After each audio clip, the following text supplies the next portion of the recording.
Back in April of 1987, I was 21 years old getting off the late shift at a local diner I worked at. My apartment was about 20 miles outside Reno, so I had a ways to go on my way home. I remember clocking out a little after 2 a.m. and getting in my car to head home. It was just like any other night. I was tired and smelled like burgers and fries.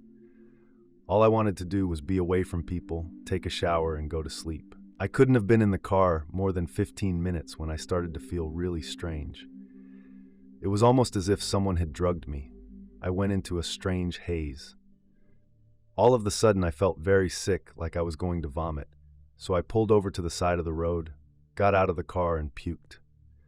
After that, the strangest thing happened. I got back in the car to look at the clock, and it said it was 4:12 a.m. I had only stepped out of the car for a couple of minutes. There was no possible way it could be 4:12 a.m. Back then, we didn't have cell phones, so I kept driving home to check my alarm clock just to be sure I wasn't going mad. By the time I got home, my alarm clock and stove clock both read 4:30. It was so bizarre and strange.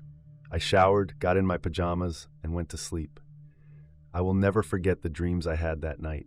They were so vivid. I was puking on the side of the road when these two creatures, a little under 5 feet tall, with long faces, came walking up to me.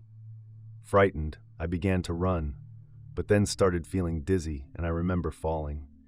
The next thing I know, they are carrying me by my arms and legs.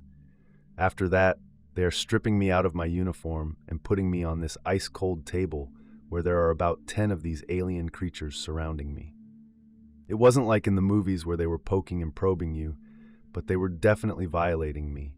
They were very fascinated with my feet and my belly button, but touched me almost every other place you can think of. I felt way too exhausted to fight back, so I just let them do what they had to do. The last thing I remember them doing is putting this very small metal-looking object in my ear and then taking it out. I woke up instantly after that, still in my bed. The weird thing was, it was only 5:15, so I had only been asleep for about 20 minutes. I haven't shared this experience with many people because I don't want anyone to think I'm crazy, but I know for a fact that I'm not crazy.